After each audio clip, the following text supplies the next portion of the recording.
아, 우리 옆에 계신 분과 이렇게 한번 인사하고 말씀을 듣도록 하겠습니다. 하나님이 우리를 생각해 주십니다. 예, 예, 예, 하나님이 우리를 생각해 주십니다. 지난주에는 이 본문을 못했기 때문에 제가 다시 한번 잠깐 정리를 해드리면 이 창세기 29장, 30장, 31장은요 한 통으로 묶여 있다고 그렇게 말씀드렸어요. 우리 구약 성경이 이렇게 어쩌다가 이렇게 기록된 것이 아니라 잘 다듬어지고 틀이 의도와 목적에 맞게 잘 짜여졌기 때문에 이 29장에서 31장은 야곱이 라반을 만나고 또 속임당하고 또 많이 낳고 또 반대로 속인 건 아니지만 얻고 다시 이제 화해하면서 나가는 그 장면들이 이렇게 묶여졌다고 말씀을 드렸어요. 그리고 그 만남들은 이 묶임들은 창세기 28장에서 돌베개를 베고자 하던 야곱에게 하나님이 나타나셔서 너 가면 많은 민족을 이루고 복을 받고 많은 물질을 가지고 나올 거야 라는 그 약속을 이루어가는 그 약속들을 이루어가는 과정이라고 말씀드렸었습니다. 그래서 지난 시간까지는 그 29장 전반부를 통해서 라헬과 사랑에 빠진 야곱을 속였죠. 라반이 속여서 7년 동안 일하게 하고 들어가 보니까 라헬이 아니라 레아였던 거죠. 그래서 작정하고 다시 한번 7년을 일하게 해서 혹독하게 그렇게 아내를 얻게 합니다. 어쨌든 아내를 얻었고 그 과정이 매우 혹독했습니다. 그러나 또 새로운 문제들이 이미 예견된 문제들이 기다리고 있었습니다. 그것은 뭐냐면 차이가 있는 두 딸을 한 남자에게 시집 보냄으로써 얼마나 앞으로 벌어질 일들이 너무 어렵습니까? 미모가의 차이가 있는 두 자매가 한 남자에게 시집가서 이제 갈등하고 경쟁하고 아무리 이긴 것 같아도 서로 상처만 주는 그런 가정사가 기다리고 있습니다. 그리고 계속해서 인연인지 악연인지 그 외삼촌 라반은 그 하나님이 붙여주신 훈련 조교가 돼서 혹독하게 야곱을 그렇게 훈련시키시죠. 자, 참으로 어떤 거룩한 성경 말씀, 우리 교회에 나온 사람들이 읽은 성경 이야기, 하나님이 선택받은 백성들의 이야기라기보다는 굉장히 뭔가 이렇게 시기하고 질투하고 경쟁하고 꼭 뒷골목 이야기 같은 비열한 저작거리 이야기 같은 그런 이야기 같아요. 그래서 하나님 백성 좀 이렇게 사랑과 선행과 오래 참음과 이런 모습 보여줬으면 좋겠는데 그렇죠. 그러나 우리는 그 속에서도 여전히 잔잔하게 역사하시는 하나님을 발견하게 될 줄 믿습니다. 먼저는 사랑받지 못했던 레아에게 그래서 아들을 주셨죠. 정말 그 조연 같고 그냥 덤으로 딸려간 그 여인 같지만 하나님은 레아를 돌아보셔서 아들을 주셨고, 우리가 생각해보면 라헬을 통해서 예수님 족보가 이루어져 갈 것 같지만 레아가 낳은 아들 중에 르벤, 시몬, 레위, 유다 있지 않습니까? 유다를 통해서 예수님 족보가 이루어가죠. 하나님의 놀라운 섭리인 것 같아요. 그리고 외삼촌 라반의 집을 떠날 즈음에는 다음 주가 되겠죠? 그쯤에는 정말 많은 자녀와 많은 재물을 이끌고 거부가 돼서 이렇게 나가는 것을 보게 됩니다. 그런데요, 우리가 잊지 말아야 될 사실이 있죠. 그것은 뭐냐면 이 모든 과정들을 통해서 하나님이 약속을 이루어 가시는데 그 약속을 이루어 가시는 궁극적인 목적이 있다는 건, 그저 이 땅에서 많은 자녀를 낳고 잘 먹고 잘 사는 것이 목적이었다면 야곱은 그것으로 다 이룬 것이겠죠. 다 이루었다라고 할 수 있지만 그것이 다 이룬 것이 아니죠. 궁극적인 목적은 뭐냐면 이 모든 일의 시작이 하나님이시고 과정도 하나님이 챙기실 것이고 또 다시 돌아오게 하시는 분도 하나님이신 줄 믿습니다. 그 하나님에 대한 절대 신뢰를 심게 하시는 거예요. 그런 믿음을 갖기 원하는 거죠. 그래서 우리가 잘 아는 구약 성경에서 여러분 그 사르밧 과부 이야기 아시죠?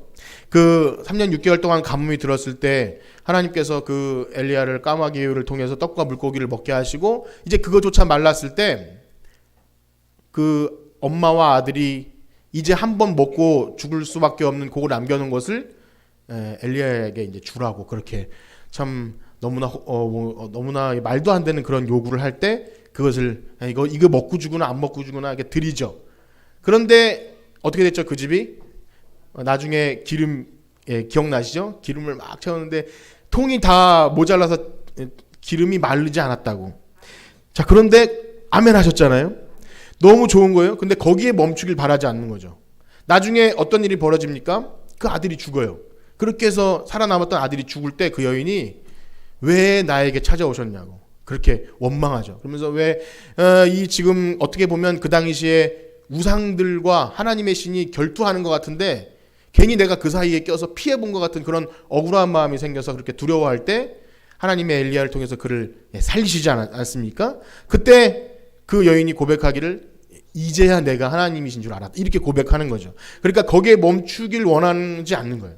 하나님이 야곱에게 뭐 양떼를 많이 주시고 이제 다음 주에 뭐 양떼를 많이 얻고 자녀를 많이 얻는데 그것에 멈춰 있기를 바라지 않는 것입니다. 그래서 우리가 이 구약 성경의 내용 또 성경의 전반적인 내용을 보면서 하나님이 궁극적으로 원하시는 것은 무엇인가? 그걸 발견하는 여러분들 되시길 축복합니다. 그래서 오늘도 어떻게 보면 좀 저작거리 이야기 같고 막 경쟁하고 이렇게 미워하고 시기하는 이야기 같지만 그 속에서도 하나님은 막 주세요. 주시고 그것을 통해서 하나님을 신뢰하는, 하나님 기도하니까 응답해 주신다. 그것을 말씀해 주시죠. 그래서 지난 시간에는 조연 같았어요. 주연도 아니고 그냥 덤으로 간 여인이지만 레아에게 하나님이 이렇게 초점을 맞춰서 하나님이 주셨고, 오늘은요 사실은 주연 같지만 이렇게 밀려난 것 같은 라헬에게 하나님의 초점이 이렇게 맞춰지는 것을 보게 됩니다. 우리 창세기 30장 1절을 다 같이 한번 읽어보도록 하겠습니다. 30장 1절입니다. 시작. 라헬이 자기가 야곱에게 아들을 낳지 못함을 보고 그의 언니를 시기하여 야곱에게 이르되 내게 자식을 낳게 하라. 그렇지 아니하면 내가 죽겠노라. 엄청납니다. 죽겠다고 지금 바가지를 긁고 있어요. 여러분, 라헬은 평생 이쁘다 소리를 듣고 자랐습니다.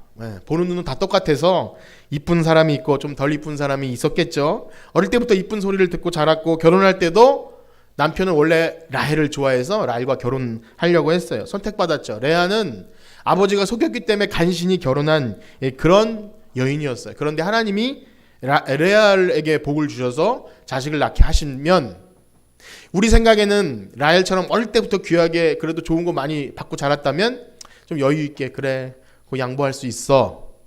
그럴 수 있을까요? 네, 그건 착각이죠. 어릴 때부터 그런 대우를 받고 자랐기에 어떻게 보면 레아에게 그런 일이 일어났다면 뭐 내가 뭔데 이렇게 생각할 수 있지만 라헬은 그걸 견딜 수가 없었어요. 이제까지 좋은 예쁜 소리 다 듣고 또 좋은 거 다 이렇게 내 거였는데 그걸 다 빼앗긴 것 같은 기분이 들 때 아마 완전히 절망하고 더 좌절을 하게 되었을 거예요. 이제까지 그런 대우 받지 않았는데 나 왜 이렇게 된 것인가 이렇게 어려우니까 남편에게 막 바가지를 긁고 있죠. 이제 계속해서 살펴보겠지만 여러분, 우리가 한번 경쟁심을 느끼고 열등감을 느끼고 하게 되면 그것을 벗어나기가 굉장히 어려운 것 같아요. 그냥 상대적인 거 말고 그냥 자족하고 감사하면 좋겠는데 나는 왜 우리 집은 왜 그렇지 혹은 뭐 나는 왜 이렇지 난 왜 이거밖에 없지라는 생각이 들기 시작하면 헤어나올 길이 없는 거예요. 계속 경쟁감을 느끼고 또 그것을 얻었다 할지라도 더 높은 것이 보이게 되어 있죠. 그게 사람의 마음이죠. 조금 더 올라가려고 하고 그런 게 사람의 마음이에요. 그래서 요즘에 그런 단어가 있어요. 상대적인 박탈감. 저는 그것이 이해는 갑니다. 상황적으로는 이해가 가요. 똑같은 뭐 공부를 했는데 금수저 흑수저에 따라서 저 사람은 그냥 노력하지 않아 절대고 할 때 상대적인 박탈감이 분명히 있습니다. 인정은 되지만 신앙인들에게 있어서는 조금은 그것이 뭐랄까요, 잘 다시 생각해 봐야 될 일 같아요. 왜냐하면 여러분, 우리의 가치와 우리의 행복의 기준이 상대적인 것이 아니지 않습니까? 그렇죠? 우린 절대적인 하나님 앞에서 하나님과의 나의 존재가 그대로 즐거움의 존재, 하나님 나를 모시고 내가 하나님으로 인하여 만족해야 되는데 옆에 조금 더 나은 삶, 좀 편안하고 뭔가 좀 더 있는 삶을 볼 때 그것으로 인해 열등감 느낀다면 그거는 신앙인으로서 물론 100% 그렇게 되지 않을 수는 없어요. 우리가 눈에 보이고 느껴지는 것은 당연한 거기 때문에 그러나 다시 생각해 봐야죠. 말씀을 묵상하면서 나의 행복의 기준은 무엇이고 내가 다른 사람과 비교해서 행복한가 아니면 하나님으로 인해 만족한가를 여러분 생각하시는 여러분들 되시길 축복합니다. 너무 중요한 것이죠. 그것이 없을 때 남을 밟고 일어서야 행복해지고요. 남을 도와주는 것도 내가 좀 있어야 이렇게 여유 있게 도와주고요. 남이 나보다 좀 못한 모습을 보여야 여유가 생겨요. 조금이라도 나은 것이 보이면 불안해지고 얼굴이 좀 굳어지고 그렇죠. 자, 그런데 이런 말씀을 드렸지만 모든 경쟁과 시기가 어떻게 보면 좀 마음에 이렇게 시기가 일어나서 하는 모든 것이 죄나 잘못된 것은 사실 아닙니다. 하나님이 다 만드신 성품이죠. 하나님도 우리를 사랑하실 때 막 질투하시면서 사랑한다고 하죠. 그러니까 그 감정 자체가 잘못은 아니죠. 하나님은 사람들의 이러한 성품도 다 알고 계시고 그것도 적절히 이용하시는 거예요. 사실상 여러분 우리가 선한 일에 열심을 낸다. 또 뭐죠? 믿음의 경주를 힘써 달려간다. 이런 이것에는 어떤 다양한 경로의 동기부여가 있어야 합니다. 아까도 막 찬양하면서 옛날에 찬양했던 생각이 났는데, 어릴 때 기도원에 가면요, 학생들인데도 막 박수치는 모습, 손 들고 찬양하는 모습 보면 그게 그렇게 나도 하고 싶고 멋있어 보여서 따라해요. 따라하면 은혜 받아요. 그죠? 그것이 참 신기한 거죠. 하나님이 그걸 뭐 유치하게 그걸 따라해, 그런 마음이 아니라 나도 은혜 받고 싶어, 이런 마음으로 하는 거 아니겠습니까? 그런데 만약에 어떤 사람이 뭐야 이렇게 하고 있으면은 뭐 죽도 밥도 안 되는 거죠.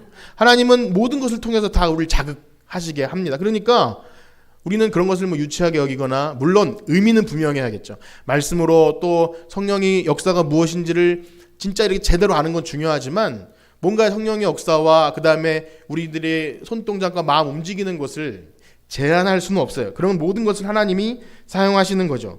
그래서 여러분, 그 야곱이 속이는 자 아닙니까? 그러나 그 이름을 하나님이 바꿔주실 때도 뭐 별로 나은 이름이 아니에요. 하나님과 겨루어 이긴 것, 막 씨름해서 이기는 그런 이미지가 어떻게 보면 좋진 않아요. 좀 양보했으면 좋겠고, 어떻게 보면 좀 온유했으면 좋겠는데, 뭔가 경쟁하는 것, 그러나 하나님은 적절하게 그를 그렇게 사용하신 것 같아요. 아이들도 보면요, 공부 잘하는 그런 아이들 하는 거 보면, 물론 이렇게 뭐 부자와 가난한 그런 거 말고 거의 비슷한 환경일 때 어떤 이렇게 마음의 소원을 가지고 뭐 대학이나 이런 어떤 꿈을 가지고 열심히 하는 아이들 보면 눈빛이 초롱초롱하지 않습니까? 그런 아이들은 교회에 나와도 초롱초롱해요. 조금밖에 안 자고 공부하고 나와도 기도 더 열심히 하고 그렇게 하더라고요. 참 그런 것 같아요. 환경이 아무리 열악해도. 하여튼 재밌는 얘기를 들었는데, 어떤 집사님이 어릴 때 굉장히 딸이 많은 가정인데 학원 좀 보내달라고, 나도 공부하고 싶다니까 엄마가 하는 말씀이, 내가 아는 사람 양말 공장 하니까 나중에 거기다 꽂아줄게, 뭐 이렇게. 학원도 안 보내주고 그렇게 컸는데도 나중에 학교 선생님 하고 있어요. 그러니까 요즘같이 넉넉하게 채워주고 용돈 주고 하고 싶은 거 다 해주고 뭐 외국 보내주고 다 해서 되는 게 아니라, 어떻게 보면 마음에 좀 억울한 마음이라도, 왜 나는 이렇지? 라는 마음 들더라도 동기부여가 그게 훨씬 난 거 아니겠습니까?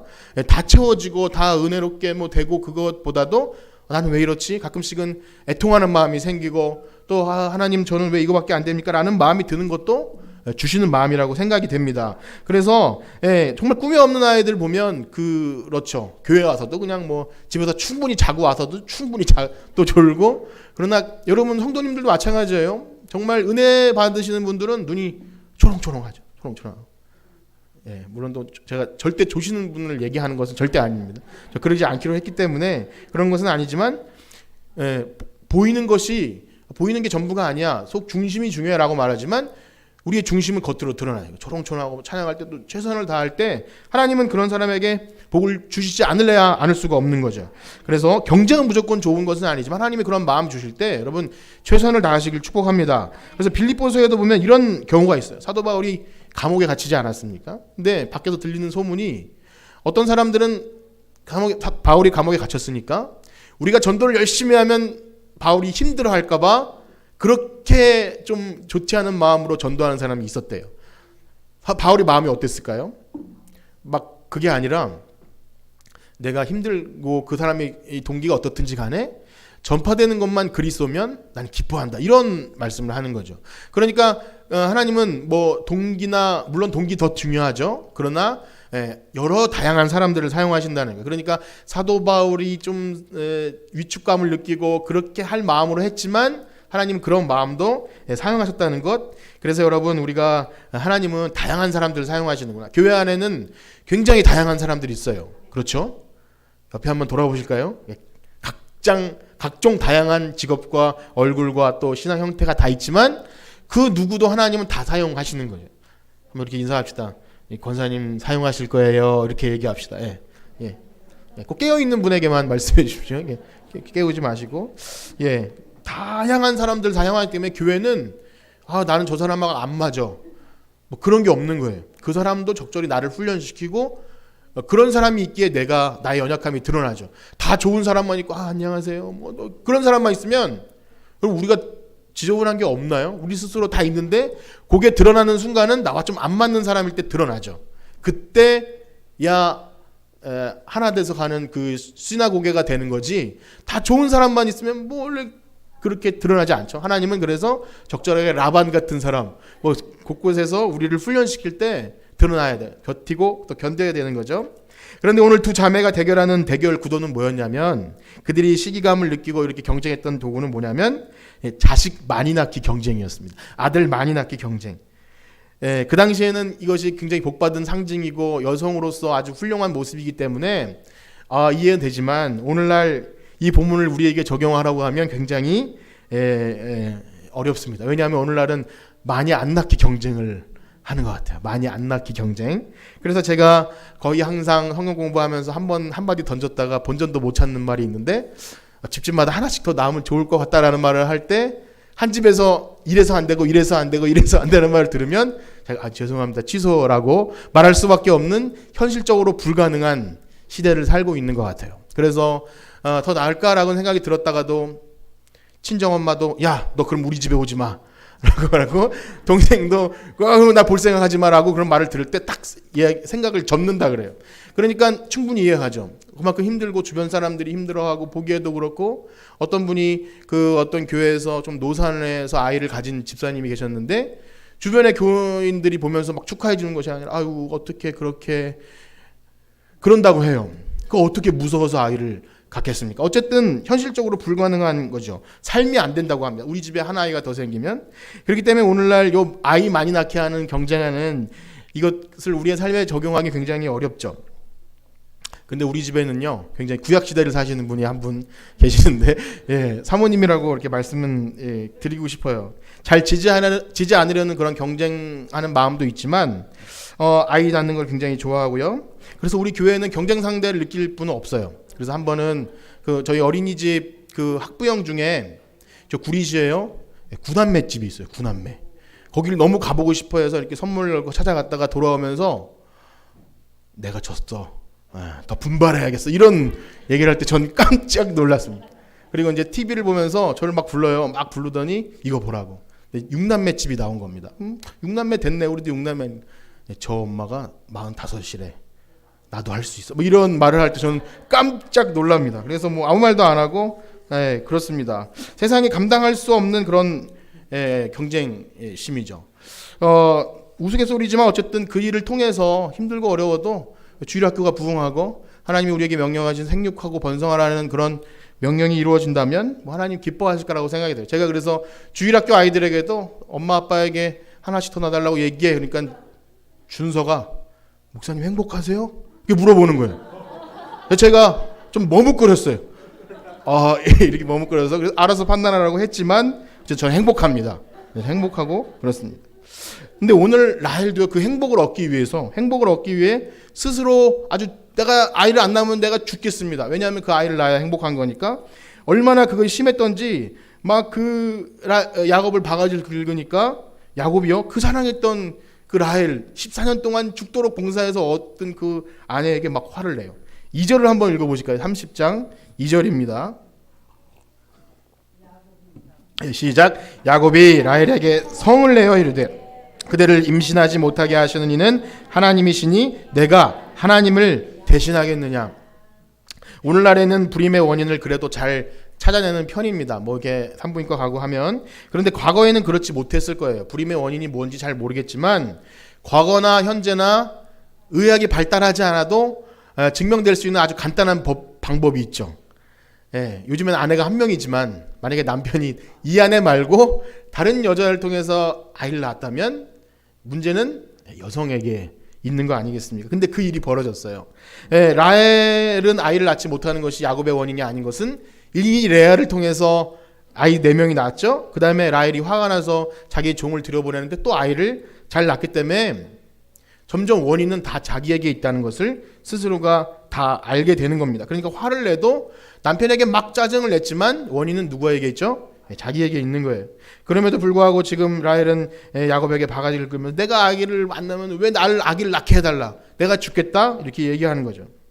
야곱은 참 어려운 상황에 봉착했습니다. 이것을 대략 난감한 상황이라고 그렇게 하죠. 남성들은 대체로 이런 어려운 상황에 처하면 할 수 있는 일은 아무것도 없습니다. 사실 할 수 있는 일이나 그것이 생각 머리에 떠올라도 그냥 하지 않는 것이 제일 좋죠. 어떤 조언도 사실은 통하지 않습니다. 왜냐하면 대부분의 여성들은 자신이 열받은 이유를 다 알고 있습니다. 여성분이 훨씬 똑똑하거든요.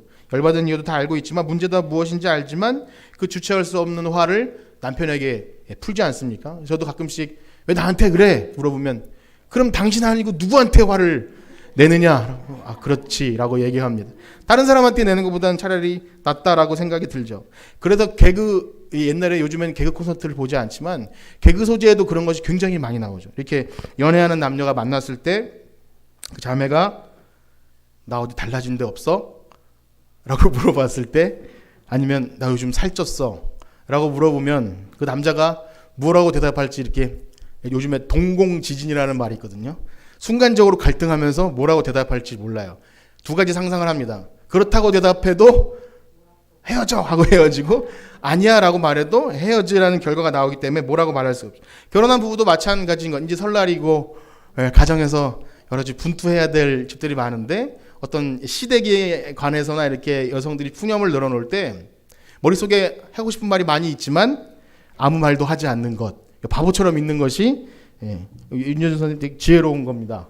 이게 결혼을 준비하고 지혜롭게 제가 이런 말씀을 드리는 것은 라헬은 자기가 잘못한 것을 분명히 알고 있지만 그 원인에 대해서 남편에게 바가지를 긁고 있어요. 남자는 본능적으로 그 문제를 해결해주고 싶으자 하는 마음이 일어납니다. 대답해주고 그다음에 어떤 이렇게 설득시키려고도 하지만 그러나 문제를 해결해 주지는 못합니다. 야곱은 어떻게 했을까요?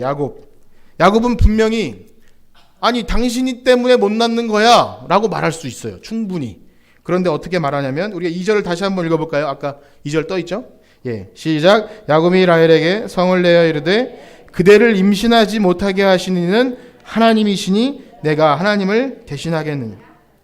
그 말이죠. 애둘러 하나님을 핑계대는 것 같지만 신앙인들에게는 이것이 정답입니다. 사실은 정답이에요. 왜냐하면 여러분 이제까지 봤지만 레아에게 그 언니 레아에게 아들을 주신 분도 이제 보게 되겠지만 아들을 주시는 분은 누구시죠? 하나님이시죠.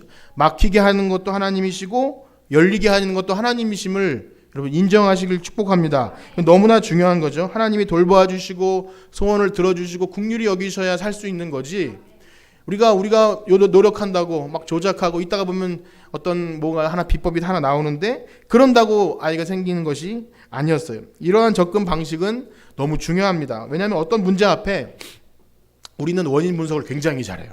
똑똑해서 이렇게 뭔가 문제가 생기면 대책을 세우고 이래 해서 이렇게 했다. 그럼 뉴스를 보잖아요. 무슨 문제가 탁 터지면 굉장히 많은 원인을 제거하고 막 이렇게 누가 잘못했는지 아주 분석이 엄청나요. 그렇죠? 교회도 그럴 수 있어요. 가정에서도 그럴 수 있어요. 이래서 문제다라고 말은 할 수 있지만 여러분 더 중요한 것은 우리가 최선을 다해서도 결과가 안 나올 수도 있죠. 교회에도 예기치 않은 문제가 발생할 수 있을 때 이것 때문이다라고 말하기 전에 하나님께 맡기는 것 굉장히 쉬운 것 같지만 너무 어려운 거예요. 왜냐하면 우리 마음속으로 벌써 정죄가 되죠. 이것 누구 때문에 그래 혹은 뭐 때문에 그래 라는 마음이 우리 마음에 쑥 들어오잖아요. 그럼 벌써 그것만 제거하면 될 것 같다는 생각이 들어요. 그러나 여러분 하나님이 다 허락하신 상황임을 인정하시길 축복합니다. 그래서 그것을 믿음으로 받아들일 때 기다리게 되는 겁니다.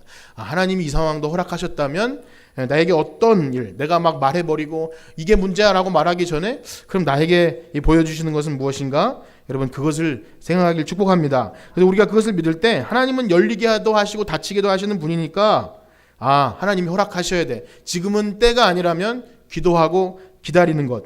그래서 여러분 그 고통의 시간을 견디고 버티시길 축복합니다. 그게 믿음이죠.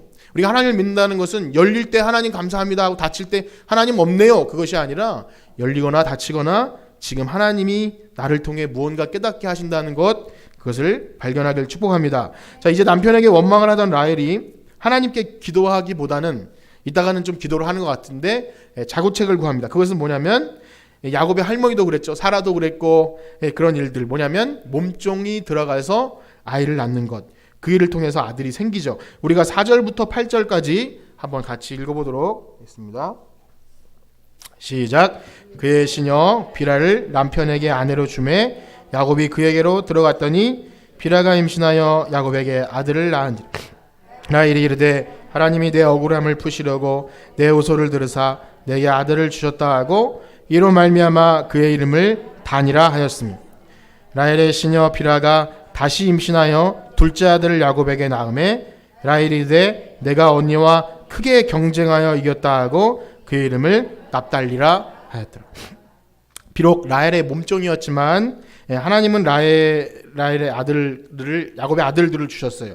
라헬은요 그 이름을 단과 납달리라고 짓습니다. 하나님이 내 후소를 들으셨다. 그래서 단, 그 다음에 내가 언니와 크게 경쟁해서 이겼다. 그래서 납달리라고 지었어요. 크게 경쟁해서 이겼다. 근데 여러분 이긴 게 맞습니까? 숫자로 비교해 보면 넷을 낳고 자기는 자기 몸도 아닌 여종을 통해서 둘을 낳기 때문에 이겼다고 말하기 너무나 초라합니다. 그러나 납달리라는 이름을 부를 때 야 납달리 할 때 그 이름이 무슨 뜻이라고요? 내가 언니와 이겼다. 계속 그것을 강조하면서 스스로를 아마 세뇌시켰다고 생각해. 난 이겼어. 난 언니보다 많이 아니지만 어쨌든 낫어 하면서 스스로를 이겼다고 생각했던 것 같아요. 근데 이 얘기가 재밌게 흘러가죠. 이 레아가 그 얘기를 듣고 또 자극을 받았는지 자기 몸종 실바를 들여보내서 또 아들을 낳게 합니다. 우리 그 부분도 한번 같이 읽어보겠습니다. 10절부터 13절입니다. 시작. 레아의 시녀 야곱에게 아들을 낳음에 레아가 이르되 복되도다 하고 그의 이름을 가시라 하였으며 레아의 시녀 실바가 둘째 아들을 야곱에게 낳음에 레아가 이르되 기쁘도다 모든 딸들이 나를 기쁜 자라 하리로다 하고 그의 이름을 아셀이라 하였다. 그 이름이 여러분 복되도다 그 다음에 막 이렇게 되니까 레아가 원래 착해서 그랬는지 아니면 어떤지 모르지만 라헬은 경쟁적인 이름을 짓지만 뭔가 좀 품위가 있는 것 같아요. 뭔가 복되도다. 근데 여러분 어떻게 보면 라헬을 들으라고 한 얘기 같아요. 라헬은 스스로 난 이겼다라고 말하지만 레아는요 그 아셀을 보면 모든 딸들이 나를 기쁜 자라. 그러니까 내가 말하지 않아도 모든 사람들이 날 이겼다고 말하는 거야 라고 은근히 또 라헬을 자극하는 것 같습니다. 얘기가 되게 재밌어지죠. 원래는 되게 이 드라마로 보면 굉장히 재밌을 거예요. 드라마로 이렇게 그런데 이 뜨거운 어떻게 보면 낯뜨거운 아이 낳기 경쟁을 하는 중에 재밌는 일 하나가 또 발생하는데 여러분 이미 낳은 그 큰아들이 르우벤이 어디 들에 나갔다가 합판체라는 것을 발견합니다. 합판체 우리가 제가 그림 하나 보여드릴게요. 합판체 이렇게 합판체 본 적 없으시죠? 이게 합판체 뿌리이고요. 그다음 위에는 꼭 이렇게 또 하나 있는데 이렇게 예쁘게 생겼어요. 요것이 그들의 그 이렇게 전해 내려오는 그 민간 요법으로 어떤 아이를 잘 낳게 하고 성욕을 또 증가시키고 뭐 이런 좋은 거라고 어쨌든 합니다. 뭐 과학적으로 증명된 것은 아니지만 요게 굉장히 귀한 식물이고 지금도 귀하다 그래요. 어쨌든 요것을 발견하고 아들이 어떻게 하냐? 엄마를 갖다 주는 거예요. 참 대견하고 똑똑한 아들이죠. 엄마 잘 더 낳으시라고 엄마에게 딱 갖다 주니까 이거를 본 라헬이 너무 그게 갖고 싶은 거예요. 그러면서 이 합판체를 청구하노라 이런 말을 쓰는데 아주 간구하는 거예요. 그 어찌 보면 무시했던 레아에게 너무 좋은 거 가지고 있으니까 나중에 이거 좀 주세요. 이렇게 하죠. 그때 레아가 뭐라고 얘기하냐면요. 15절을 한번 같이 읽어보겠습니다. 30장 15절 시작. 레아가 그에게 이르되 내가 내 남편을 빼앗은 것이 작은 일이냐? 그런데 내가 내 아들의 합판체도 빼앗고자 하느냐? 라헬이 이르되 그러면 언니의 아들 합판체 대신에 오늘 밤에 내가 남편이 이게 무슨 말이죠? 지금 사실은 남편을 빼앗긴 건 라헬입니다. 라헬. 그런데 야, 너 내 남편도 빼앗더니 합판체까지 뺏으려고 그래? 그럼 라헬이 어떻게 해야 되죠? 지랄 해야 되잖아요. 근데 아무 말도 못하고 대응하지 못하고 그러면 남편 이렇게 들여보내줄 테니까 나 그거 달라 이렇게 비굴해지기까지 한 겁니다. 승리한 여자가 아니죠. 계속 그 얻지 못하는 것을 갖기 위해서 아주 비굴해지게 낮아집니다. 그런데 그 합판체로 말미암아 라헬에게 아기가 생겼을까요? 그것이 아니라 오히려 그것을 양보한 레아에게 하나님이 또 아들을 주시는 거예요. 17절입니다. 30장 17절 시작. 하나님이 레아의 소원을 들으셨으므로 그가 임신하여 다섯째 아들을 야곱에게 낳으시니. 점점 많이 낳으니까 뭐 부담스러울지 모르겠지만 그들은 계속 승리한다고 생각했죠. 그런데 여러분 보면 여기 17절에 하나님이 레아의 소원을 들으셨다. 다른 번역본에 보면 하나님이 기도를 들으셨다고 나오죠. 기도하는 자에게 주신 거예요. 합한 채를 얻거나 남편의 사랑을 차지했기 때문에 그것이 아니라 기도하는 사람에게 주셨다는 거예요. 몇 번 말씀드린 바와 같이 생명을 주시고 걷어가시고 복을 주시고 하는 권한은 하나님의 손에 달린 거예요. 우리가 하나님 앞에 기도하고 응답받기를 간구해야지 어떤 우리가 할 수 있는 모든 일, 물론 아무것도 하지 말라는 말은 아니지만 그것을 통해서 얻을 수 있다는 생각을 하는 순간 하나님의 은혜, 하나님의 도우심은 우리 눈에 들어오지 않을 것입니다. 그래서 결국은요, 그 수모를 겪었던 라헬, 그도 아마 기도했던 것 같아요. 어떻게 이를 해결해 주냐면 22절과 24절까지 한번 같이 읽어보겠습니다. 창세기 30장 22절 24절 시작. 하나님이 라헬을 생각하신지라 하나님이 그의 소원을 들으시고 그의 태를 여셨으므로 그가 임신하여 아들을 낳고 이르되 하나님이 내 부끄러움을 쓰셨다 하고 그 이름을 요셉이라 하니 여호와는 다시 다른 아들을 아멘. 역지역에서도 소원을 들으셨다라는 말은 기도를 들으셨다 이렇게 됩니다. 그래서 여기 애 낳는 경쟁이 굉장히 유치한 것 같고 오늘날은 애 안 낳기 때문에 다른 이야기가 아니라 그런 거죠. 목숨이 걸린 문제죠. 그들이 행복해질 수 있는 목숨이 걸린 문제, 하나님이 그것을 외면하지 않고 그들의 소원을 들어주시는데 그냥 들어주신 게 아니라 애통하고 간구하는 자의 소리를 들으심을 믿으시길 축복합니다. 자기 마음대로 됐던 게 아니에요. 말씀을 마치면서 우리 삶에 그렇게 좀 적용하고 기도하고 마치겠는데요. 여러분, 우리 삶에도 이루 말할 수 없는 고통들, 또 남이 알면 정말 부끄러운 일들 많이 있습니다. 감추고 싶고 드러내고 싶지 않은 일들, 속에 걱정, 밖에 근심, 사방으로 우겨쌈을 당할 때도 분명히 있습니다. 우리가 말을 하지 못한 두려움도 있죠.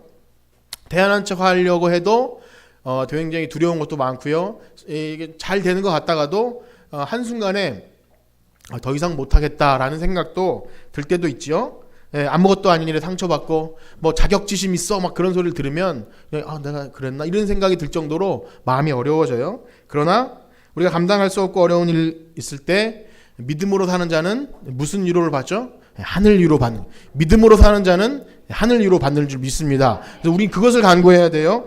우리가 할 수 있는 일은 아무것도 없죠. 열심히 해서 열매가 없을 수도 있고 기대했지만 그것이 돌아오지 않을 때 난 끝이야. 혹은 뭐 이렇게 하나님 나의 복을 안 주셔. 그것이 아니라 그때 애통하는 마음이 생기고 경쟁하는 마음도 생길 수도 있고 할 때 하나님 이 마음 주님께서 아시니 불쌍히 여겨주세요 하는 기로한 기도로 말미암아 하나님께서 우리에게 얼굴빛 비추시고 오늘 비가 내려 참 좋은데 그 은혜의 빗줄기를 우리에게 내려줄 줄 믿습니다. 우리 찬양 드리시고 마치겠습니다. 기도할 힘이 없을 때 주님께서 우리의 마음을 아시고 간구하시는 그 찬양 드리시고 기도하고